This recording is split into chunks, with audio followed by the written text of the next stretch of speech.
Good day to our respected panelists. So we are the researchers from the Bachelor of Science in Tourism Management of Samal Island City College.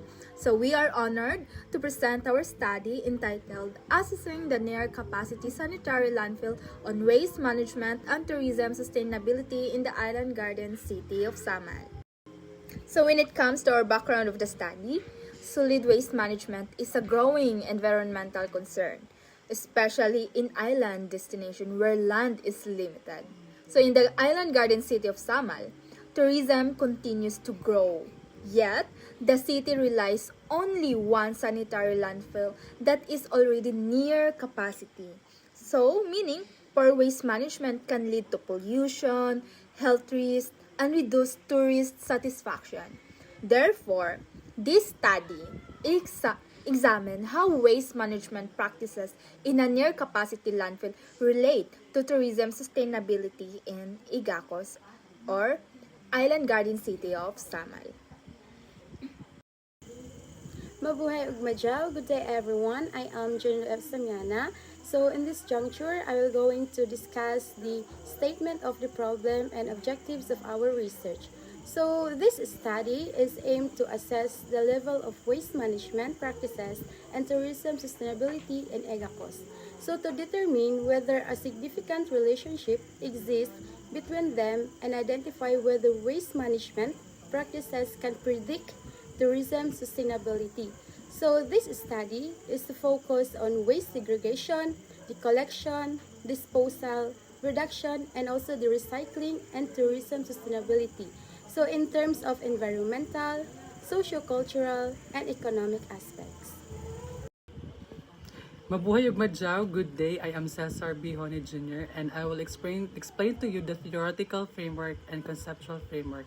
So this study is anchored on two theories, the Sustainable Tourism Development Theory, which emphasizes balancing environmental protection, the economic growth, and social well-being, and stakeholder theory, which highlights collaboration among government communities and tourism stakeholders.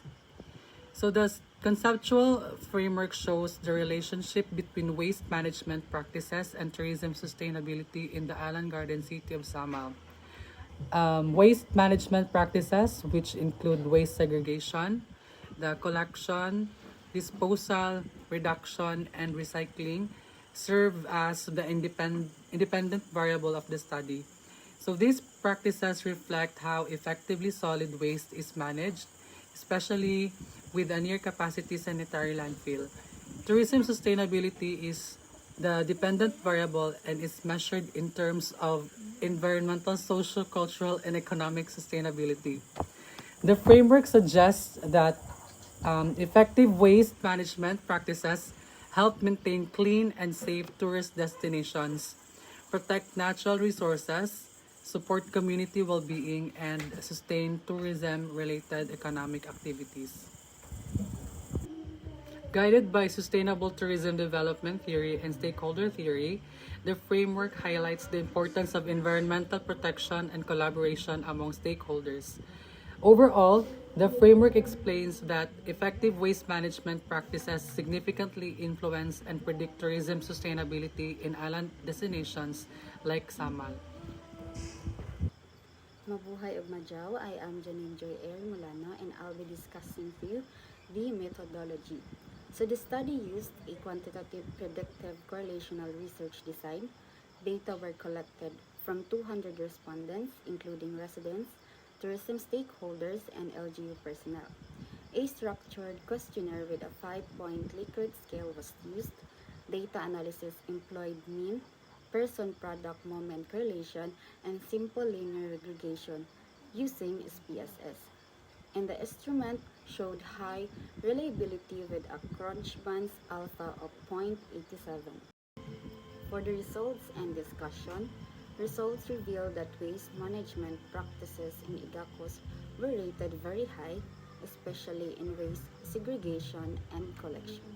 Tourism sustainability was also rated very high, with environmental sustainability receiving the highest mean. Person correlation analysis showed a strong and significant relationship between waste management practices and tourism sustainability. R equals 0.79 and P is less than 0.001. Regression analysis further showed that waste management practices significantly predict tourism sustainability, explaining 62% of its variation. These findings support both theoretical frameworks and previous studies. Mabuhay ug madyaw ay Amara Nicole Leong. So for the conclusion, the study concludes that effective waste management practices play a crucial role in sustaining tourism and island yarding destination.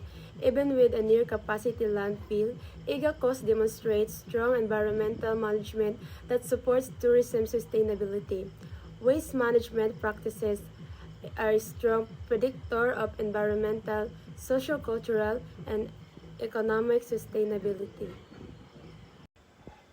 Mabuhay and Madyaw, I am Eduardo Iberon Jr. So let's proceed to recommendations. The study recommends strengthening waste reduction and recycling programs, improving landfill waste diversion strategies, and encouraging stronger collaborations among LGUs, tourism stakeholders, and communities. Future researchers are encouraged to conduct longitudinal and mixed method studies. Thank you very much for your time and attention, and we humbly submit this study for evaluation and welcome your questions and suggestions. Thank you and mabuhay!